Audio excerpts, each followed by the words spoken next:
She had always loved gardens.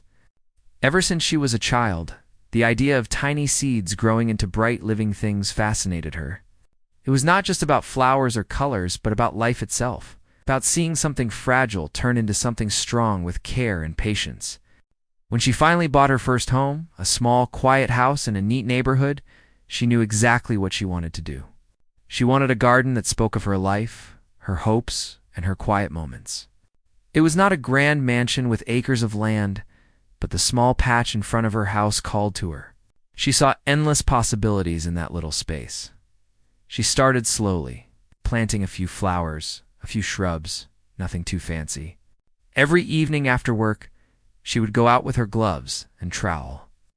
Kneeling in the soil, touching the earth with her hands, the smell of wet soil, the soft sound of leaves brushing against each other, and the subtle warmth of the sun in the evening became her therapy. It was her escape from the stress of the world, from the constant rush of bills, responsibilities, and life moving too fast. Every seed she planted felt like a promise, a small piece of hope she was nurturing. Neighbors began noticing. At first it was a polite smile when she walked by with her gloves and watering can. Then a neighbor stopped to ask what she was planting, commenting on how lovely the colors looked. Slowly, a few started talking to her about gardening tips, sharing stories about their own yards. The garden was no longer just her sanctuary. It became a quiet thread connecting her to the community. Children walking past would sometimes pause to watch the butterflies, and the birds seemed to love the new life that sprouted in her yard. It took months to shape the garden the way she imagined. Some plants refused to grow, some flowers wilted, and some shrubs didn't bloom as expected. She learned patience, learned to adjust, learned that not everything could be controlled. But slowly, the yard transformed. Vibrant flowers in shades of red, yellow, and violet danced in the breeze. A small stone path curved through the garden, leading to a bench where she could sit and watch the morning sun touch each petal. Every corner had something that brought her joy. Even in the simplest ways, a small patch of lavender she loved to touch, a little water fountain whose soft trickle could calm any busy mind, and tiny vegetables she could pick for meals. Friends and family began visiting just to see the garden. She would offer them tea on the bench, and they would sit together, taking in the quiet beauty around them. She felt proud, not because it was perfect, but because it was hers. It was a reflection of her effort, her patience, and her love for life in small, meaningful ways. The garden was not just decoration. It was a living memory of her mornings, evenings, laughter, quiet moments alone.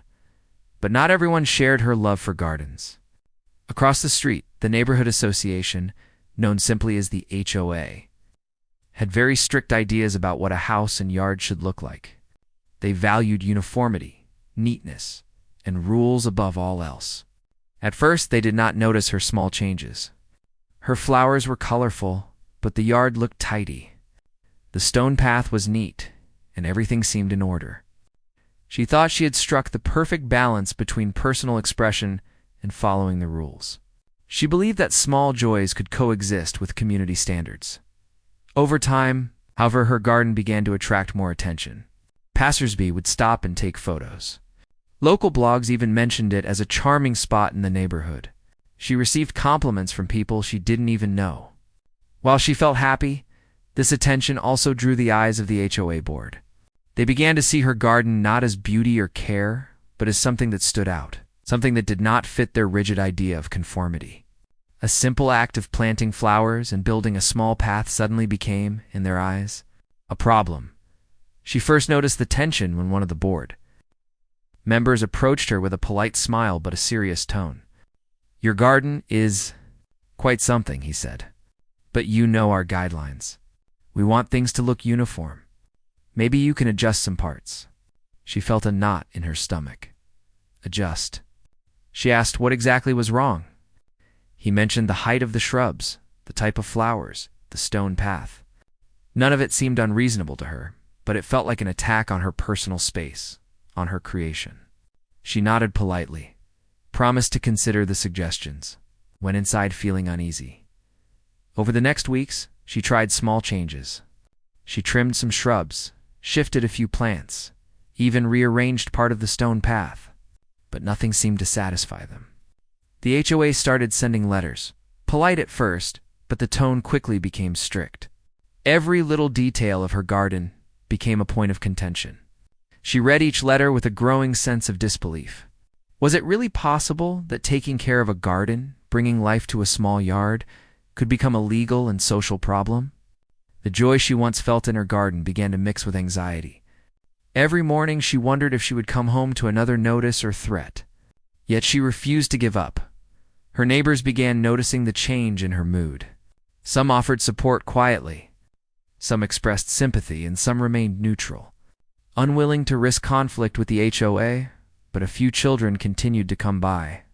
Curious about the flowers, asking her questions, wanting to see which plants were growing the fastest. Those moments reminded her why she started this garden. It was not about approval or rules. It was about life, about joy, and about creating something lasting, even if only for a small corner of the world. Those small moments kept her going. She also began to document everything. Photos of the garden from the very beginning, letters from the HOA, notes about the plants, every small conversation she had with neighbors. It was her way of holding on, of protecting the garden from forces she did not yet fully understand. The garden was not just plants and stones. It was memories, effort, and care. Each leaf represented a moment of patience, each bloom a small triumph. She realized that this garden had become part of her identity, and she could not let it be destroyed without standing up for it. Every morning, she would step into the garden, feel the earth under her fingers, and breathe in the scents of flowers and soil. The sunlight on the petals, the movement of the leaves, the songs of birds returning to her yard, these were reminders that life was still beautiful, even in the face of unfairness. She talked to the plants not as decoration but as companions. They had been with her through long days, stressful moments, and quiet evenings. She imagined that the flowers understood her, that they thrived because of love, not just water and sunlight. It was a strange comfort, but it worked. Months passed, and the garden continued to grow, thriving despite the warnings. She learned new things about soil, sunlight, watering schedules, and even how certain flowers could repel pests naturally. She experimented carefully, adding colors she had never tried before, creating small zones of brightness. The garden was now more than a hobby. It was a daily ritual, a source of pride and a living testament to persistence. Every visitor who came left with a smile, and every passerby could not help but slow down to admire the life she had created in that little yard. Even the seasons brought new lessons. Spring was for planting and hope. Summer for growth and joy. Autumn for harvesting and reflection. Winter was a time of quiet, of planning and dreaming for the next year. She learned to move with nature, to respect its cycles, and to see beauty even in what seemed dormant or lifeless. She realized that life, much like a garden, was not always under one's control. But love and effort could create something extraordinary. The garden had become her teacher, guiding her in patience, resilience, and quiet strength. But she knew deep down that the challenges were far from over. The HOA's quiet disapproval lingered, a shadow she could not ignore. She knew that sooner or later, the conflict would come to a head. Yet, for now, she focused on what mattered most: the garden. The life she had nurtured, and the simple, irreplaceable moments of joy it brought. She learned to stand tall, to cherish small victories, and to hold on to hope no matter what others said. Her garden was her sanctuary, and she would protect it, piece by piece, bloom by bloom, until the very end. She woke up one morning to find a letter slipped under her door. At first, she thought it was a routine notice about neighborhood maintenance, but as she opened it, her heart sank. It was from the HOA, and the tone was cold, formal, and demanding. They were asking her to remove parts of her garden. Not a suggestion, not a polite request in order. They mentioned rules, codes, and regulations, none of which she remembered seeing when she had bought the house. Her fingers trembled as she read the words again. Immediate action required, the letter said. It was as if someone had decided that her garden, her joy, and her effort were now a problem. She walked outside, staring at her flowers and the stone path she had built with her own hands. The roses were in full bloom. The lavender swayed gently in the morning breeze, and the small fountain trickled quietly. Everything looked alive, peaceful, perfect. And yet, according to this letter, it was wrong. She felt disbelief first, then anger, then a deep sadness she could not easily shake. She had poured hours, days, and months into this garden, nurturing it through sun and rain, celebrating every small growth and bloom. How could it be considered wrong? She called the HOA office, trying to understand.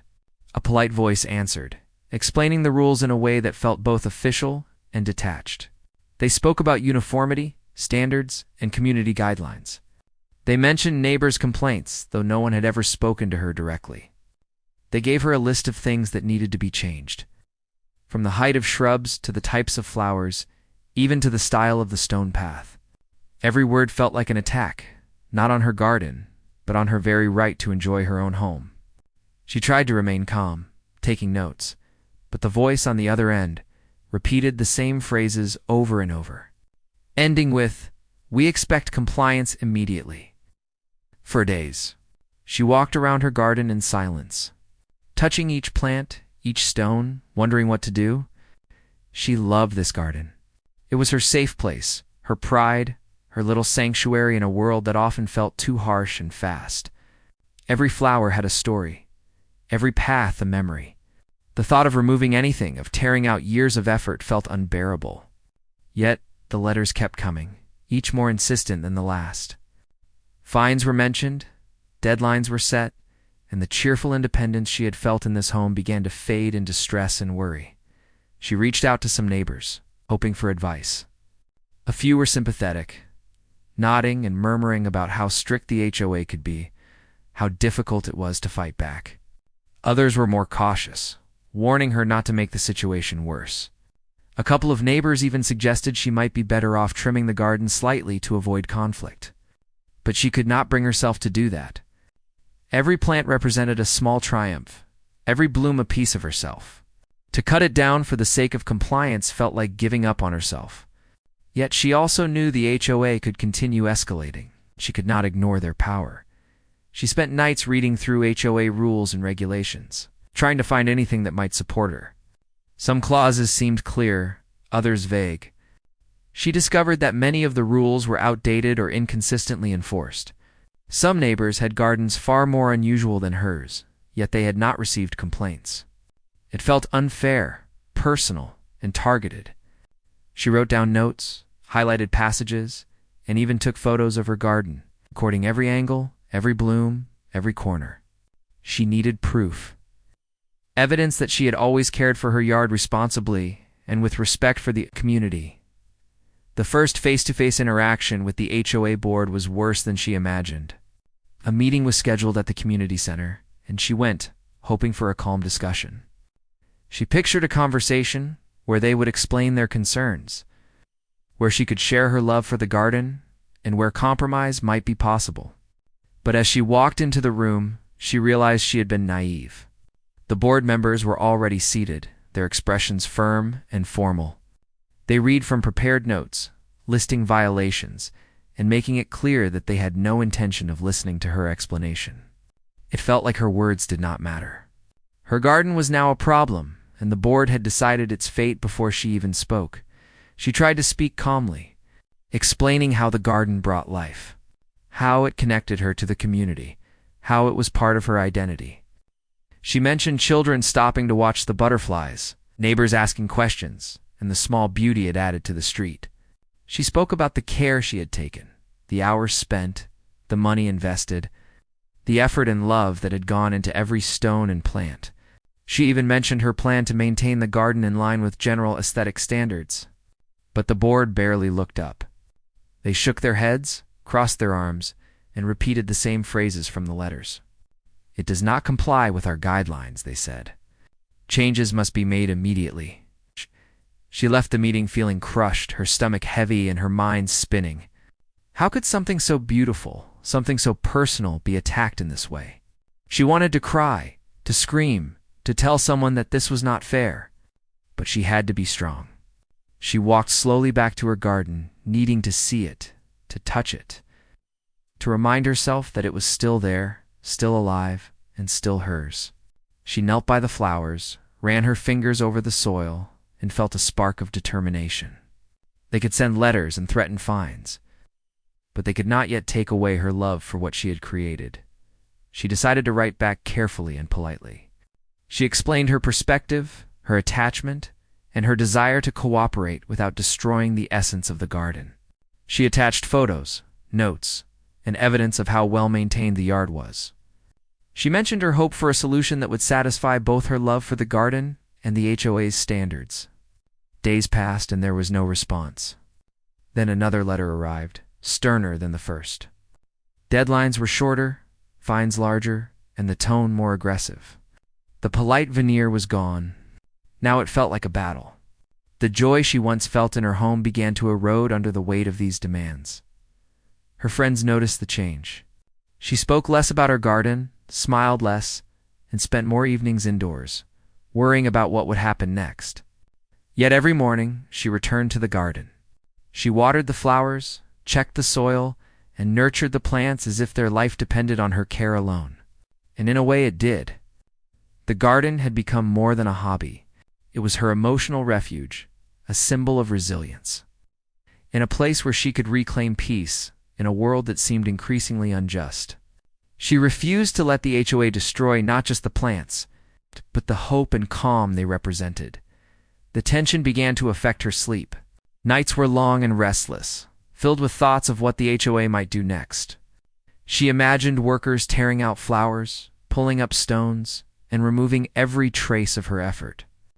She imagined neighbors gossiping, the street losing its small charm and her pride turning to ashes. Yet alongside fear, there was determination. She knew she could not fight this battle alone, but she also knew that giving up without a fight was not an option. The garden was her life, and she had to protect it. She started researching more than just HOA rules. She looked into state laws, homeowner rights, and legal precedents. She discovered that some of the rules the HOA cited were questionable, that some boards had been challenged successfully in the past, and that state authorities could intervene in extreme cases.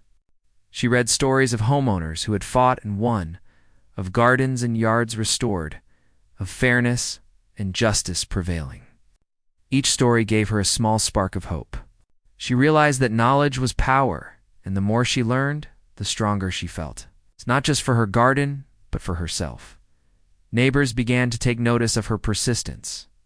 Some stopped by to express quiet support, leaving small gifts for the garden, a new flower, or a note of encouragement.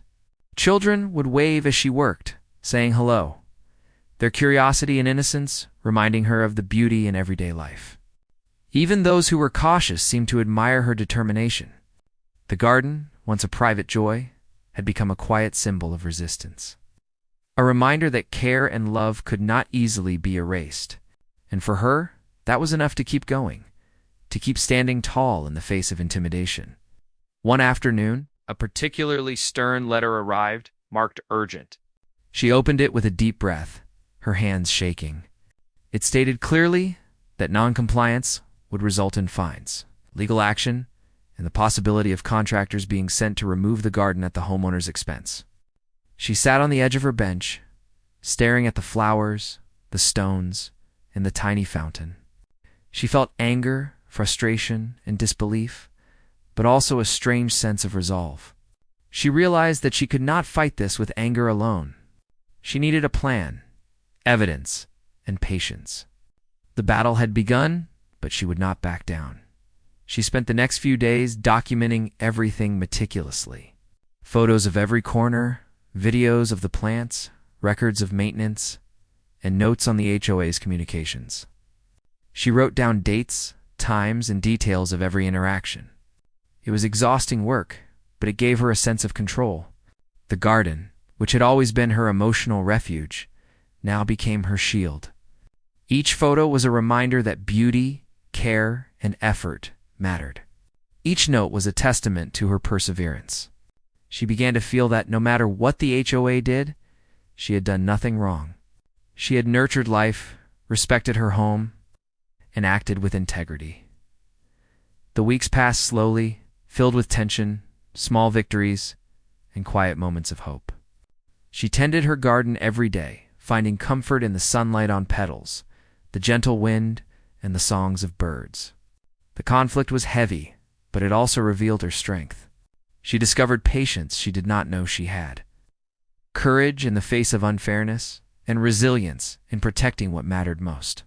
Her garden had always been about beauty, but now it also became about justice, fairness, and standing up for herself. Every bloom, every stone, every small detail became a symbol of her determination. She realized that this fight was bigger than herself. It was about the right to create, to care, and to bring life into the world without fear of arbitrary rules. The garden, once a simple passion, had become a quiet act of defiance, a statement that love, effort, and life could not be silenced. And while the letters and threats continued, she felt a growing strength inside her, quiet confidence that truth, care, and patience would eventually be noticed. She would not let the joy she had nurtured be destroyed, not now, not ever. The morning sunlight spilled across the yard, illuminating the roses, the lavender, and the tiny fountain that trickled softly. She stepped outside, carrying her watering can, feeling the familiar comfort of her garden. Yet, there was a heaviness in the air she could not ignore. The letters from the HOA had grown more urgent, more threatening. Deadlines were looming, and the mention of contractors being sent to remove plants, stones, and decorations made her heart race with anxiety. Every small sound made her look up, half expecting to see men in uniforms walking toward her garden with shovels and trucks. The peace she had felt in this space was fading, placed with tension and fear. Despite the looming threat, she continued her morning routine.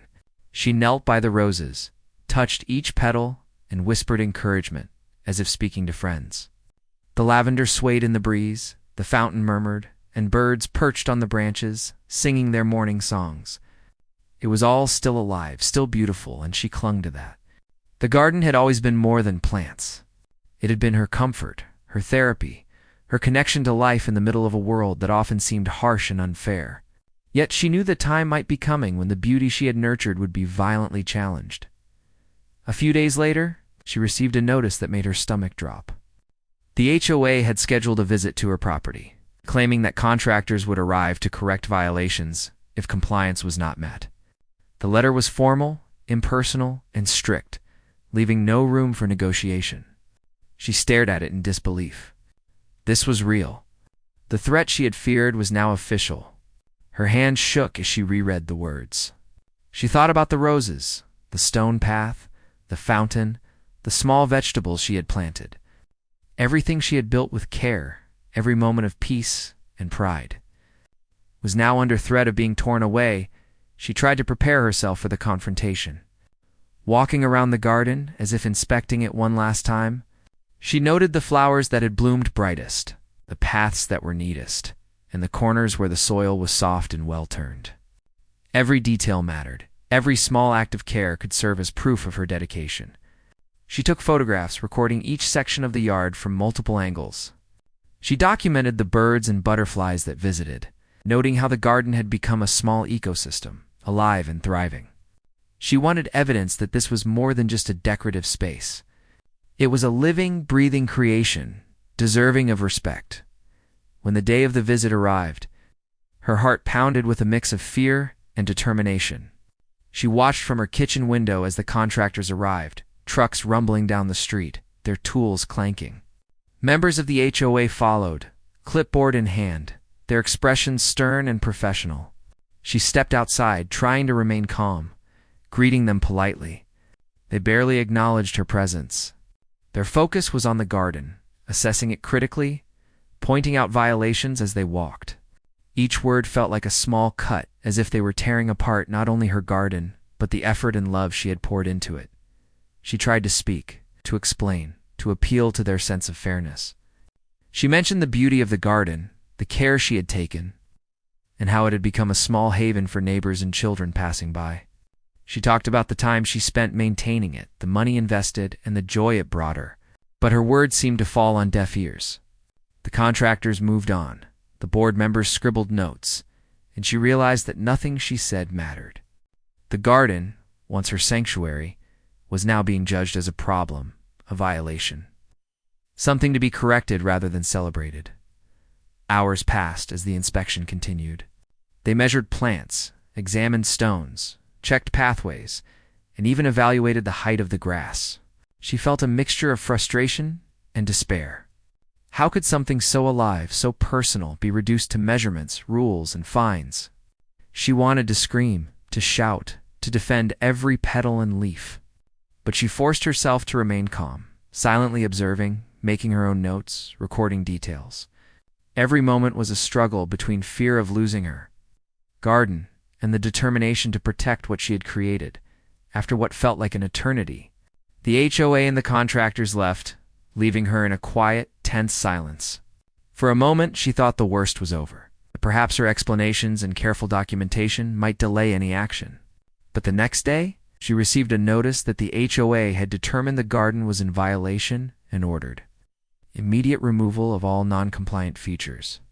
The letter was unyielding, stating that failure to comply would result in the HOA hiring contractors to remove the garden at her expense. Her chest tightened, and a wave of disbelief washed over her. It was real. Her garden, her sanctuary, her pride, was now under attack. The following morning, she stood in the garden, touching the flowers, tracing the paths, and sitting on the bench she had built herself. She felt anger, fear, and sadness all at once. How could something she had created with love and care be treated this way?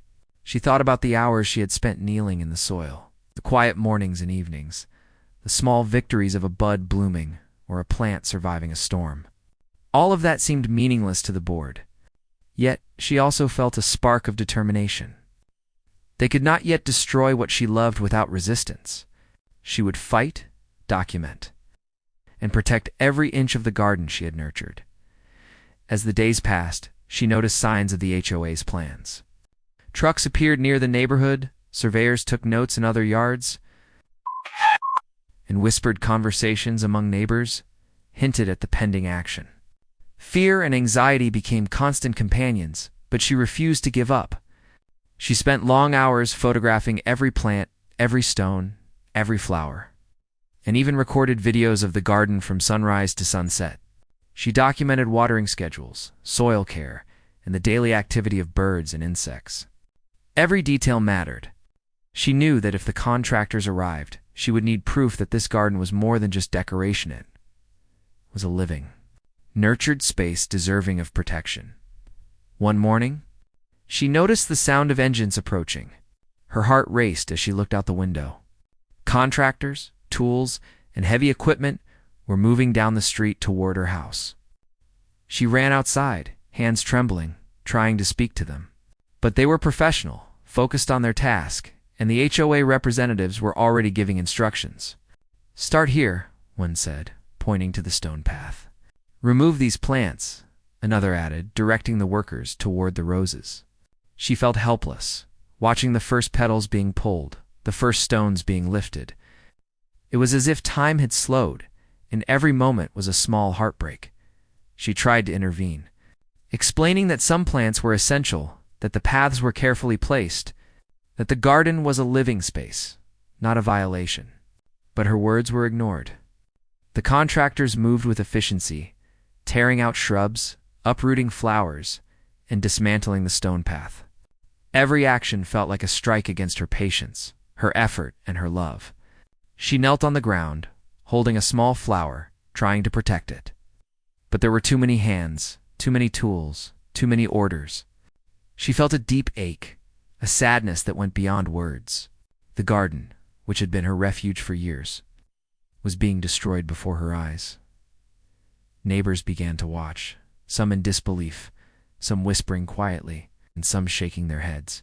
A few children had stopped on the street, their faces filled with confusion and sadness. She realized that this garden had not only been her sanctuary, but also a source of quiet joy for others. Its destruction was not only personal, it was a loss for the community. She felt anger rise, not just at the HOA, but at the injustice of it all. How could something that brought so much life and happiness be torn apart so mercilessly? By the end of the day, Much of the garden had been removed. The stone path was gone, the roses torn out, the lavender trampled, and the small fountain dismantled. She walked slowly through the remains, touching what was left, feeling the emptiness that had replaced her sanctuary. The silence was heavy, almost oppressive. She sat on the bare ground, letting the tears flow freely for the first time. Years of effort, patience, and care had been erased in hours. She felt shock, grief, and a deep sense of injustice. The garden that had been a source of life and joy now seemed like a memory, fragile and fading. Yet even in the devastation, she felt a spark of resolve. She realized that giving up now would mean letting the injustice stand. She began taking photos of the destruction, documenting every overturned plant, every broken stone, every bare patch of soil. She wrote down dates, times, and details of the actions taken. She started thinking about what steps she could take next, how she could fight back, how she could protect what remained. The garden had been attacked, but her determination, her care, and her love for it were not yet gone. That evening, she sat quietly in what remained of the yard. The sun was setting, casting long shadows over the bare patches of soil. She thought about the years she had spent nurturing the garden, the small joys, the morning sunlight, the laughter of neighbors and children. She felt grief, yes, but also a quiet anger, a sense of purpose. She would not allow this to be the end. She would document, report, and fight. The garden, though damaged, had become a symbol of resilience, and she knew, deep inside, that this was only the beginning of a larger battle, one that would test her patience, courage, and determination like never before. She woke up the next morning feeling a strange mix of anger and determination. The garden had been damaged, torn apart in a single day, but she refused to let that be the end. She walked through the bare patches of soil, touching what remained of the plants, examining the broken stones, and making careful notes. Every detail mattered now, just for her memory, but as proof of what had been done. She knew that if she wanted justice, she needed to be methodical, patient, and careful. This was no longer just about flowers and paths. It was about standing up against unfairness, and she was ready to fight. She spent the morning taking photos from every angle, documenting each torn plant, each displaced stone, each piece of debris left behind. She even recorded short videos, capturing the small damage that the HOA had caused, and noting how the destruction had affected not just the garden, but the appearance of the entire property. Every photo and video was a piece of evidence, a reminder that she had acted responsibly and with care, and that the HOA had acted aggressively and unfairly. It was exhausting work, but she felt a quiet satisfaction in creating a record, a shield against further injustice. After gathering the evidence, she began researching her options. She read through state laws regarding homeowner rights, property protections, and HOA regulations. She discovered that there were rules protecting homeowners from excessive or unfair actions by homeowners associations. Some cases had been resolved in favor of residents, especially when the HOA acted without proper notice or failed to consider alternatives. She felt a flicker of hope. Perhaps this fight was not hopeless. Perhaps fairness could prevail. She realized that knowledge was power, and the more she learned, the more confident she felt. She also began reaching out for advice. Friends, neighbors, and online communities offered tips and encouragement. Some had faced similar struggles with HOAs, sharing stories of persistence, legal action, and eventual victories. Others offered emotional support, reminding her to stay calm and focused. A few neighbors even expressed quiet admiration for her courage, noting how they had watched the garden flourish and now saw her fight for what was right. The support, though subtle, bolstered her spirits. She realized she was not alone, and that others cared about fairness, beauty, and respect. Determined to act, she drafted a formal complaint to the State Housing Authority. She included photos, videos, copies of letters from the HOA, and a detailed timeline of events.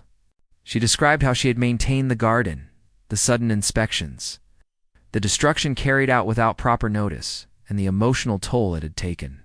She wrote about the garden's value to the community, its beauty, and how the HOA's actions had harmed both her and the neighborhood. She reviewed the letter multiple times, making sure her words were clear, calm, and factual. She wanted the authorities to see the truth without exaggeration, to understand the injustice, and to intervene fairly. While waiting for a response, she continued to tend what remained of the garden. Though much had been destroyed, a few resilient plants still survived. She nurtured them carefully, refusing to let the last traces of her effort vanish. Every morning she watered the soil, trimmed broken stems, and spoke to the surviving flowers as if encouraging them to stay strong. The garden had become a symbol not just of beauty, but of resilience. Even in the face of destruction, life persisted, and she clung to that, finding strength in the simple act of caring, of refusing to give up. The emotional strain was heavy. Nights were long, filled with worry about what the HOA might do next. She feared further destruction, fines, or even legal action against her. Yet she refused to succumb to despair. She reminded herself that she was acting with integrity, documenting carefully, and seeking fair intervention. Each day, she grew more determined, more focused, and more resolute. The garden, though damaged, had become a symbol of courage. In every small act of care was an assertion that she would not be silenced. Neighbors began noticing her persistence. A few stopped by quietly, offering words of support, small notes, or even extra seeds for the garden. Some children brought tiny flowers they had picked, leaving them near the surviving plants. These gestures, small as they were, reminded her that her efforts mattered, that beauty and care could inspire others, and that standing up against unfairness could have a ripple effect. The garden was no longer just her sanctuary. It had become a quiet statement of resistance, hope, and the enduring value of patience and love. Weeks passed, and finally, a response came from the state authorities. The letter was formal but clear. The HOA's actions had been reviewed, and there were serious concerns about the way the garden had been destroyed. The authorities requested a halt to any further destruction, pending a full investigation. The HOA was instructed to document their actions and provide justification for each step they had taken. It was a small victory, but it was enough to spark hope. She felt a surge of relief, realizing that her efforts to document and fight back had been worthwhile. She had created a record that could not be ignored. With the investigation underway, she continued to care for what remained of her garden. Every day, she worked slowly, nurturing plants back to life, planting new seeds, and repairing the damage caused by the HOA. It was painstaking work, but it gave her purpose. She documented every step, taking photos, videos, and notes, showing the garden's recovery and resilience. She wanted the authorities, neighbors, even the HOA, to see that her garden was more than a decorative feature, it was a living, thriving space maintained with dedication and care. The HOA, realizing that state authorities were involved, began to act cautiously. The once aggressive letters slowed, and visits became less frequent. They realized that any further unilateral action could lead to penalties or legal consequences. For the first time, she saw that persistence, documentation, and seeking proper channels could actually make a difference. She felt a quiet sense of empowerment, understanding that standing up for herself and her rights was not just about the garden. It was about asserting fairness and respect. In the face of intimidation, she also began sharing her story with the community carefully and respectfully. She spoke to neighbors, explained the challenges she had faced, and shared the steps she was taking to protect the garden. She emphasized not conflict, but responsibility, care, and the value of standing up against unfair treatment. Slowly, the community began to understand her perspective. Some neighbors offered more direct support, others simply nodded in understanding. A few even expressed admiration for her courage. She realized that advocacy was not just about fighting authority, it was about building awareness, sharing truth, and inspiring others to act with integrity. Over time, the garden slowly began to recover. New blooms appeared where old ones had been destroyed. Resilient plants regrew, and carefully replanted stones restored parts of the paths. She documented every change, every new leaf, every vibrant color. as if recording a living testament to persistence and hope. The garden had survived destruction and fear, and its recovery became a symbol, not just for her, but for the neighborhood. Life could return even after loss, beauty could thrive even after harm, and fairness could prevail even against strong opposition. As the investigation continued, she realized something important. This battle had taught her resilience, patience, and the importance of standing up for what was right. It was no longer only about flowers or stones. It was about protecting her values, her peace, and her home.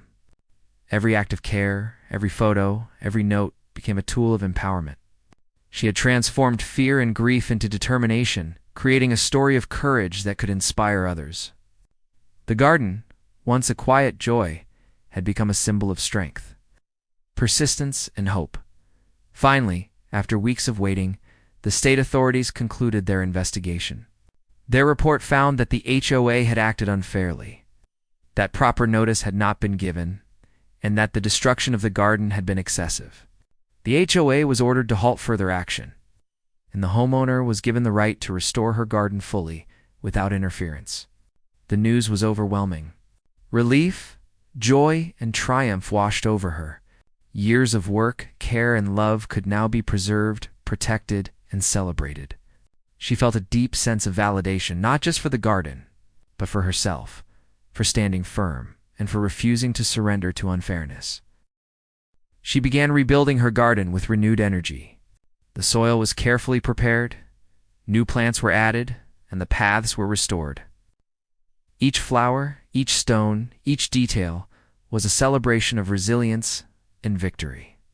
Neighbors came by, offering congratulations, small gifts for the garden, and words of encouragement. Children laughed, ran along the restored paths, and watched as butterflies returned. The garden was no longer only a personal sanctuary, it had become a community treasure, a visible reminder of patience, persistence, and the power of standing up for what is right. In the quiet moments, she would sit on the bench, touching the flowers and listening to the gentle trickle of the fountain. The garden had survived destruction, intimidation, and fear. It had grown stronger because of the care, determination, and love she had poured into it. Every bloom was now a symbol of hope, every leaf a testament to courage. She realized that this battle, though painful, had transformed her and her garden in ways she had never imagined. Beauty, resilience, and justice had prevailed together. The news from the state authorities had changed everything. She sat at her kitchen table reading the letter again and again, as if hearing it out loud could make the relief more real. The HOA had been officially told to stop interfering, and her garden was safe. Years of effort, care, and love were no longer at risk of being destroyed. She felt a strange mix of emotions: relief, joy, disbelief, and even a quiet triumph. She had stood her ground, documented every detail, and trusted in fairness. And now, after months of struggle, life was beginning to return to her garden. The first thing she did was go outside, taking in every detail of what remained. The stone path had survived in some parts, a few resilient flowers still stood, and the lavender, though battered, was showing signs of life. She knelt down, touching the soil, and feeling the energy of the garden, as if it had been waiting for her to restore it fully. The destruction had left scars, but life had survived, and that gave her hope. She could rebuild, recover, and even make the garden more beautiful than it had ever been. She began by carefully removing broken plants and clearing debris.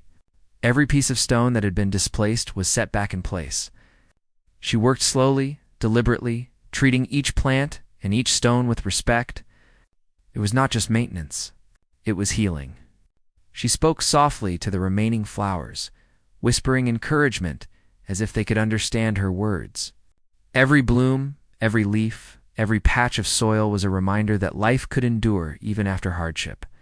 The garden had become more than a place of beauty. It had become a symbol of resilience. Neighbors began to notice her work immediately. Some stopped to watch quietly, offering small words of encouragement. Others came by with extra plants, soil, and even tools.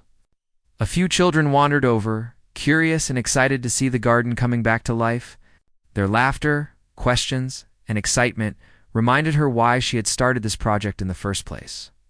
The garden had once been a personal sanctuary, but now it was growing into a shared symbol of hope, care, and the power of persistence. Even the neighbors who had once avoided getting involved seemed to watch with respect as the days turned into weeks. The garden slowly returned to life. Flowers began to bloom again, their colors vibrant and fresh. The stone path, once broken and displaced, now curved neatly, inviting visitors to walk through and enjoy the beauty. The fountain was restored, its soft trickle providing a calming soundtrack to her work.